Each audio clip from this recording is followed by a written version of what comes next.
Bonjour, j'ai le plaisir de recevoir Pascal Boitard. Pascal Boitard, pardon. Bonjour, vous êtes secrétaire d'État chargé des droits des femmes. Un vaste sujet, un beau sujet.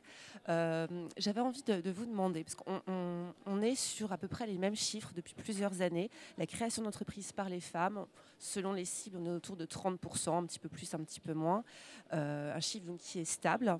On pourrait l'améliorer. Qu'est-ce qu'on peut faire pour aider ces créatrices à davantage se lancer ? Alors ce chiffre a quand même bien évolué, mais c'est vrai qu'aujourd'hui on reste à 30%, donc c'est pour cela que le gouvernement, et je m'attache chaque jour justement à mettre en place et à renforcer les dispositifs qui accompagnent les femmes dans leur souhait d'entreprendre. Donc on a le plan, par exemple, l'entrepreneuriat au féminin, qui consiste évidemment à la fois à mettre en place des dispositifs avec des partenaires privés, notamment des banques, il faut le dire, qui accompagnent justement des femmes dans la construction de leurs projets, mais aussi qui les accompagnent dans le financement de leurs projets. Donc c'est une implication totale de mon ministère auprès des femmes pour qu'elles puissent entreprendre.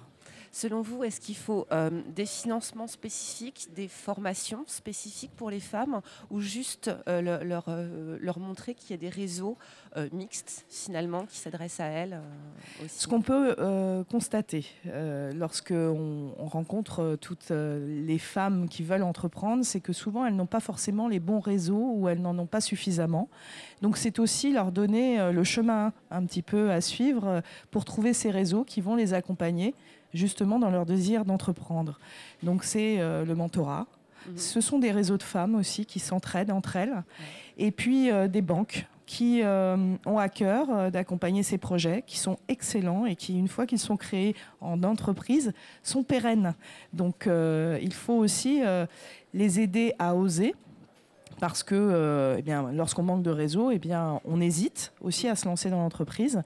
Et puis, effectivement, il faut aussi des fonds spécifiques pour montrer qu'il y a une attention particulière pour les aider et les accompagner dans cette démarche.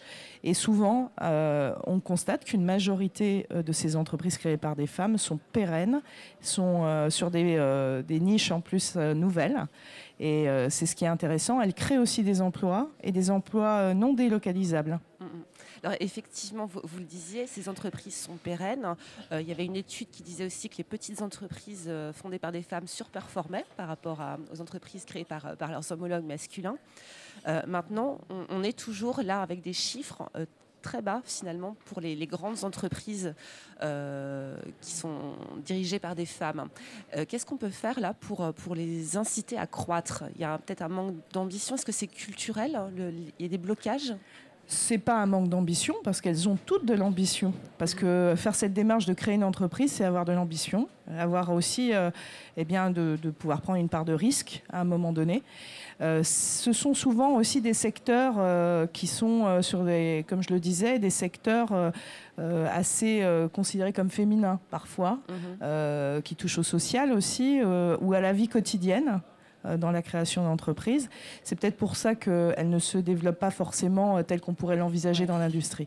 Mais en tous les cas, ce sont des femmes qui créent des emplois et ce sont des femmes qui développent de toute façon quand même leurs entreprises. Alors peut-être pas tel qu'on peut le percevoir de façon plus classique, mais je tiens aussi à souligner qu'il y a un vrai enjeu aujourd'hui, c'est que vous avez dans de nombreux territoires en France des entreprises qui n'ont pas de repreneurs pour prendre la suite. Et là, il y a un véritable enjeu pour des femmes à faire de la reprise d'entreprise aujourd'hui. Et on va les accompagner sur ce nouveau secteur. Et pour cela, il faut dire aux entreprises, et c'est pour ça qu'on a légiféré, qu'il faut que les femmes prennent des responsabilités des entreprises parce qu'elles sont potentiellement des futures repreneuses. Si vous aviez un dernier message à passer aux femmes qui peut-être hésitent à se lancer en se disant, bon, par rapport à un homme, j'ai moins de chance, moins de qualité, peut-être, je vais avoir du mal à décrocher des financements. Qu'est-ce que ce serait ? Moi, je dirais qu'il ne faut pas avoir peur de se lancer, et je leur dirais tout simplement d'oser. Parce que oser, c'est aussi se libérer, être indépendante, c'est la liberté donc.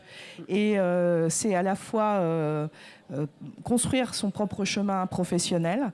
Donc moi, je suis à leur côté pour justement les aider à oser. Merci beaucoup. Merci. À bientôt.